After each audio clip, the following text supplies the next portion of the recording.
Viva Voz, com Vera Magalhães.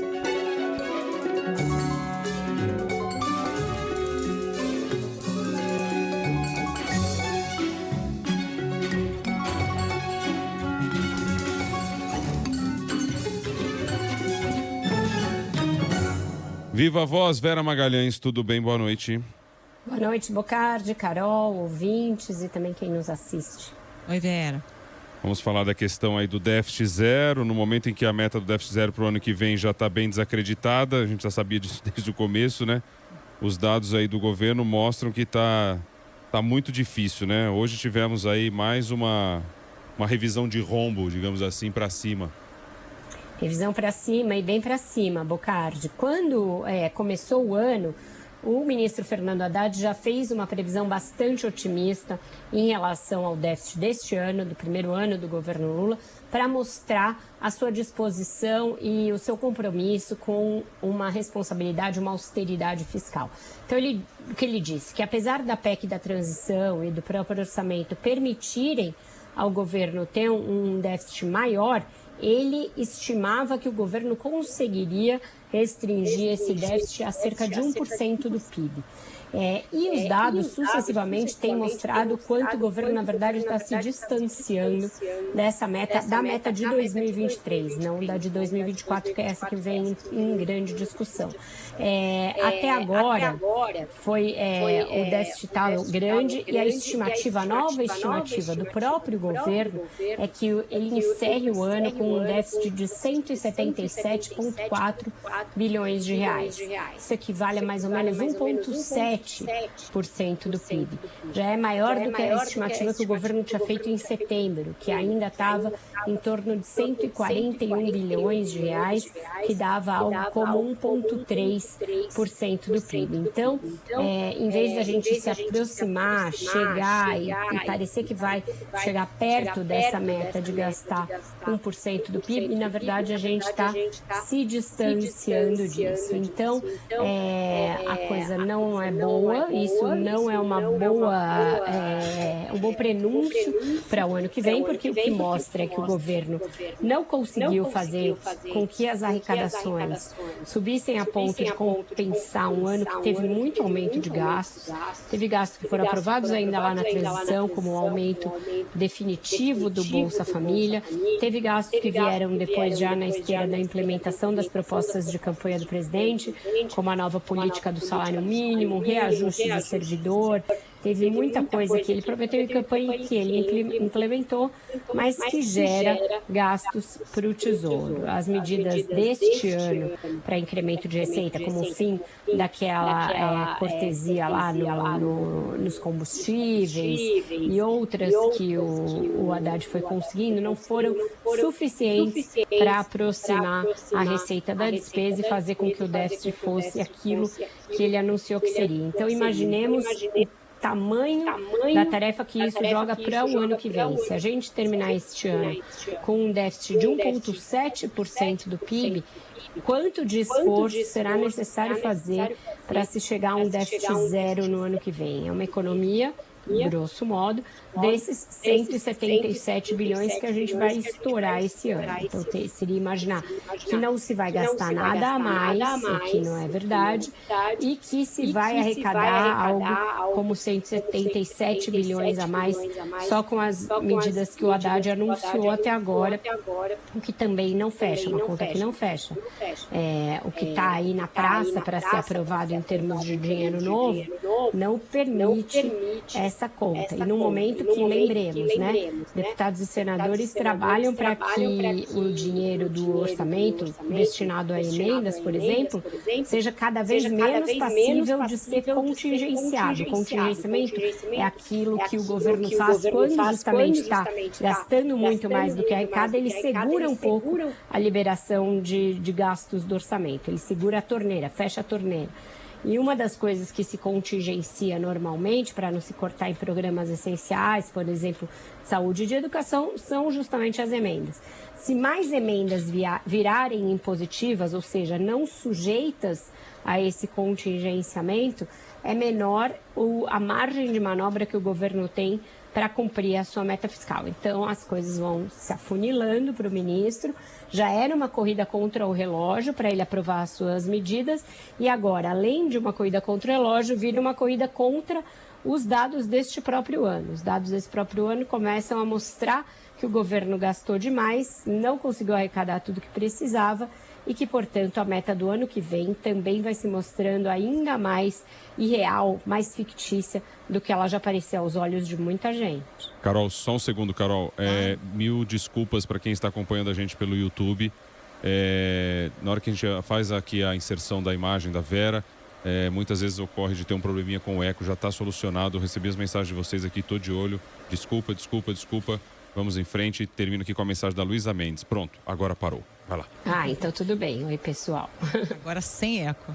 Ô Vera, apesar desse quadro todo aí que não é muito favorável, o Haddad recebeu algumas boas notícias, né? Tem um alento aí com o avanço de projetos de taxação de apostas e dos fundos de offshores. Quanto é que essas matérias podem render em arrecadação e quanto é que ainda falta? Qual é essa conta de chegada aí? Então, falta demais, né, Carol? Eu acabei de falar esse tamanho do déficit desse ano. Para que não haja nenhum déficit no ano que vem, então precisa aumentar muito. Essas duas medidas aí são importantes, mas elas equivalem a uma pequena fração do que o governo precisa fazer de dinheiro. O projeto das bets, por exemplo, né, dessas apostas esportivas, começou sendo vendido pelo Ministério da Fazenda como um projeto capaz de render 12 bilhões a mais por ano, que é bastante. No orçamento de 2024, que o próprio governo mandou para o Congresso, ele passou a estimar uma conta bem mais conservadora, de 2%, 6 vezes menos. 2% não, digo 2 bilhões, 6 vezes menos do que estava previsto inicialmente quando o projeto foi concebido.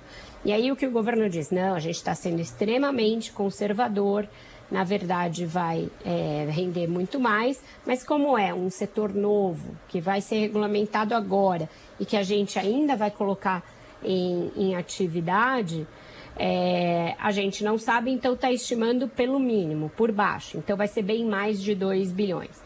Já a tributação dos fundos exclusivos, que são aqueles fundos aqui no Brasil, dos muito ricos, que não pagavam imposto de renda frequente, só na retirada, e passam a pagar agora em duas datas, ali em maio e novembro, um imposto de 15%.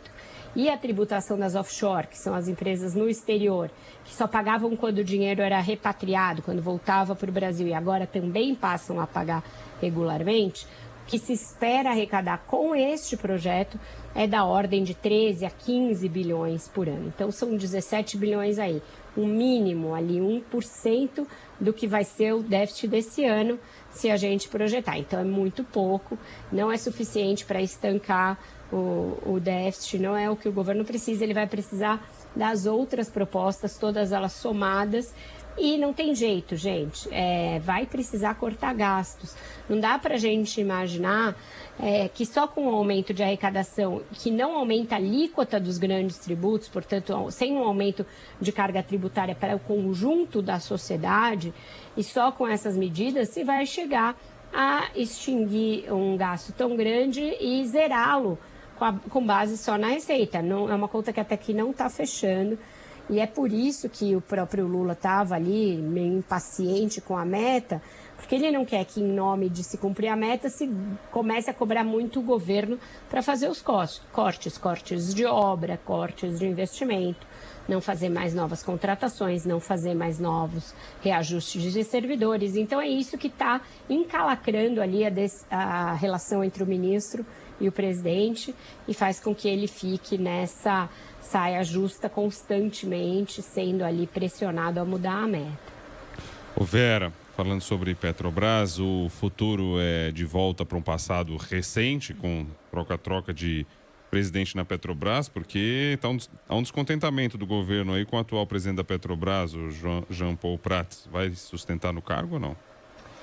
Eu acho que é muito complexa a situação do presidente da Petrobras, Bocardi. A minha coluna do Globo de hoje é sobre isso, falei também mais cedo, e é um assunto que eu venho apurando aí ao longo dos últimos dias e que se intensificou ontem, porque houve uma nova reunião entre o Jean Paul Prats, o Lula, o presidente, o ministro-chefe da Casa Civil, Rui Costa, ministro de Minas e Energia, Alexandre Silveira, e o próprio Haddad.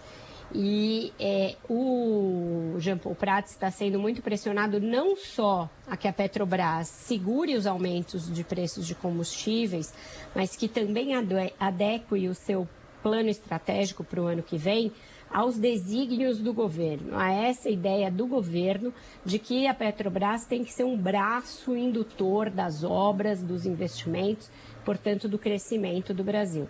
Para a gente ter uma ideia aqui, para o nosso ouvinte dimensionar, 1/3 de todo o volume de obras incluído no PAC para este mandato do Lula é investimento da Petrobras. Então, é você fazer uma cortesia com um chapéu alheio, de certo modo, porque o governo é o maior acionista da Petrobras, mas não é o único. Então, é você jogar ali para a empresa uma grande dose de responsabilidade por esses investimentos. E o que esse plano estratégico previa e o governo ficou muito descontente? Um cronograma de investimentos bastante mais diluído no tempo, ou seja, poucas entregas ainda dentro do mandato do Lula, e não exatamente os investimentos que o governo tinha em mente, ou seja, investimentos que rendam muito emprego e que rendam esse discurso de o Brasil voltou, de conteúdo nacional, etc. Então, tinha muito investimento no estrangeiro, na Escócia, na Noruega, coisas que para o Lula, neste momento, não interessam tanto. Então, está havendo essa falta de sintonia entre o presidente da Petrobras e o governo, ele buscando um caminho ali muito independente em relação ao governo, achando que construiria o plano estratégico à revelia do Planalto, e essa reunião foi meio para dar um chacoalhão nele, mas você tem razão, é um passado recente não só de demissão em série de presidentes da Petrobras, como aconteceu no Bolsonaro, por causa dessa coisa do preço do combustível, né, que foi o principal foco que fustigou muitos presidentes da Petrobras no governo Bolsonaro, mas também há um passado recente que a gente viu nos governos petistas, em que a Petrobras virou uma espécie de galinha dos ovos de ouro, tinha aquele discurso todo em torno do pré-sal, em torno da construção de refinarias, aquela ideia ali da conteúdo nacional na indústria naval, na indústria de óleo e gás, que levou a desvios de recursos e levou a uma série de projetos que renderam prejuízo financeiro para a empresa, projetos que não eram sustentáveis economicamente, refinarias que não foram para frente, refinarias compradas no exterior que estavam sucateadas, como aquela de Pasadena. Então, nada disso é o melhor dos mundos em termos específicos de governança da empresa. Se a gente pensar numa empresa, como ela tem de ser saudável, como os seus acionistas imaginam que ela deve ser gerida, tudo isso se afasta disso. Mas o governo tem essa ideia de que a Petrobras é uma empresa que tem de estar envolvida no desenvolvimento do país, gerando recursos para isso, gerando empregos, etc. Então, é isso que está pegando. Se eu tivesse que fazer uma aposta hoje, eu diria que a situação do Prats é muito difícil e que a chance dele cair é muito grande. Houver essa discussão, é mais uma que coloca em lados opostos o Haddad e o ministro da Casa Civil, Rui Costa? E não fica muito clara qual é a divergência principal aí, porque se você pensar, Carol, com uma cabeça bem prática e pragmática, para o Haddad poderia ser interessante esse arranjo, segundo o qual a Petrobras se encarrega de uma parte das obras e o Tesouro fica menos sobrecarregado com gastos. Mas nessas reuniões, para pôr o Prats na parede, o que me relatam é que os dois têm ficado ali de lados opostos e que não fica muito claro qual é o jogo do Haddad. Se é defender o Jean Paul Prats ou se é simplesmente ser contra essa ideia aí da Petrobras bancando os esforços de investimentos do governo. Então, eles sim estão se estranhando nesse caso. Não fica muito claro para mim o que o Haddad não está gostando disso tudo que está acontecendo, se também seria só uma tentativa dele de evitar que o ministro da Casa Civil fique muito forte, indicando o presidente da Petrobras. Enfim, mas o fato estão se bicando também nesse assunto. Ô Vera, alguns estados aumentaram aí ICMS, estão fazendo já uma compensação antecipada, prévia para a reforma tributária? estão, o que é um absurdo, né, Bocardi? Porque a gente sabe que a tributária nem está aprovada ainda, que quando for aprovada ela vai prever uma transição enorme e eles vão na contramão da ideia da reforma tributária, de uma das ideias, que é aquela da neutralidade tributária. Então ela não pode implicar em um aumento da carga geral de impostos. Como no futuro, né, a gente sabe que o total que cada estado vai receber do novo imposto ali unificado vai depender da receita média de cada um deles com o ICMS entre 24 e 28, eles estão aumentando a alíquota para aumentar a sua participação no bolo do imposto lá na frente. Isso é uma espécie de uma burla, algo que está sendo tratado pelo Congresso, bancar o esperto ali, à custa do consumidor.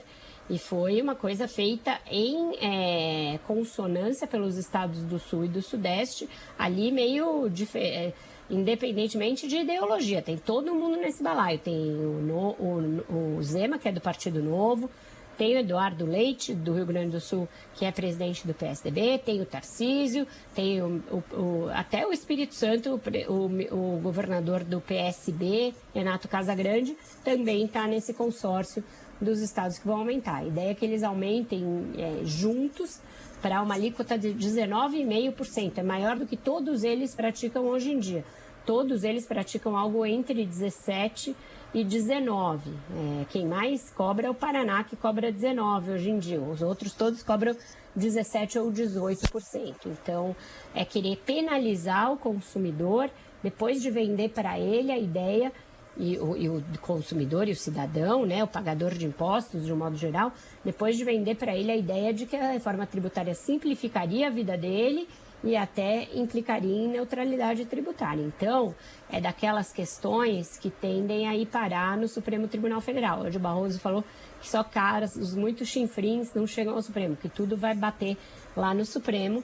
E essas coisas tributárias são algumas das que mais batem lá, e essa com certeza vai bater, porque, por exemplo, empresas e federações ligadas a empresários já estão protestando com razão, já se reuniram com o secretário da Receita, secretário da Reforma Tributária, secretário especial, Bernard Api, e todo mundo está contra. O Ministério da Fazenda já soltou a nota contra, a CNI também já se manifestou, a Fiesp, todo mundo contra essa esperteza aí dos governadores de aumentar a alíquota, na expectativa ali de ter uma participação maior no bolo, ou para eventualmente compensar perdas que eles acreditam que vão ter com a reforma tributária. Mudando de assunto, Vera, vamos falar dessa boa notícia que foi o acordo entre Israel e o Hamas para uma pausa no conflito, né, libertação de parte dos reféns. Pode ser um caminho para o fim definitivo dos ataques, e o Brasil vai ter algum papel nessa fase? Carol, a diplomacia do mundo, né, a retórica toda do mundo foi nesse sentido muito otimista, de que se abriu um caminho, de que agora se pode falar em paz definitiva. Os Estados Unidos fizeram ali todo um oba-oba com isso, etc. Mas a gente acha que tem que ser um pouco mais cético e mais realista, né? Ver como vai se dar isso que Israel nem quer que chame de cessar-fogo, né? Eles falam em pausa nos ataques, em pausa em alguns horários, enfim, mas mantiveram, por exemplo, o sobrevoo de aeronaves sobre a região da faixa de Gaza. Vai ter uma mediação muito cautelosa e muito difícil de ser feita. Tem todo esse trabalho de libertação dos reféns, e agora a gente vai ver em que situação estão esses reféns, se todos estão vivos, se todos foram realmente mantidos em segurança e sem muitas violações aos seus direitos humanos. Então tem toda uma difícil e intrincada negociação para ser feita de agora em diante, para a gente conseguir ser tão otimista a ponto de imaginar que a gente tem uma solução definitiva para o conflito no horizonte. Eu destaco aí o papel do Catar e dos Estados Unidos nessa negociação. O Brasil meio saiu de cena com o fim da sua presidência rotativa do Conselho de Segurança da ONU, saiu de cena sem que tivesse aprovado a sua resolução, que, vamos dizer, era uma das mais sensatas e mais razoáveis, e que foi abortada pelos Estados Unidos logo no início, que foi uma pena. Ali sim a gente tinha possibilidade de, ainda antes de iniciar os confrontos em terra, caminhar para alguma coisa mais racional, mas não foi possível. E agora eu acho que a gente tem que ir naquela base, imaginar que se vai na base do um dia de cada vez. Se a gente conseguir ver a libertação de todos os reféns, isso já vai ser um passo importante. E aí sim, esses atores, esses mediadores podem tentar escalar para uma paz definitiva, o que também envolveria negociações para o fim dos ataques ali a partir do norte, pelo Líbano. Então, tem muita água ainda para passar por debaixo da ponte, mas o fato foi uma boa notícia depois de muito tempo, mais de um mês, de só notícias muito desalentadoras naquele fronte.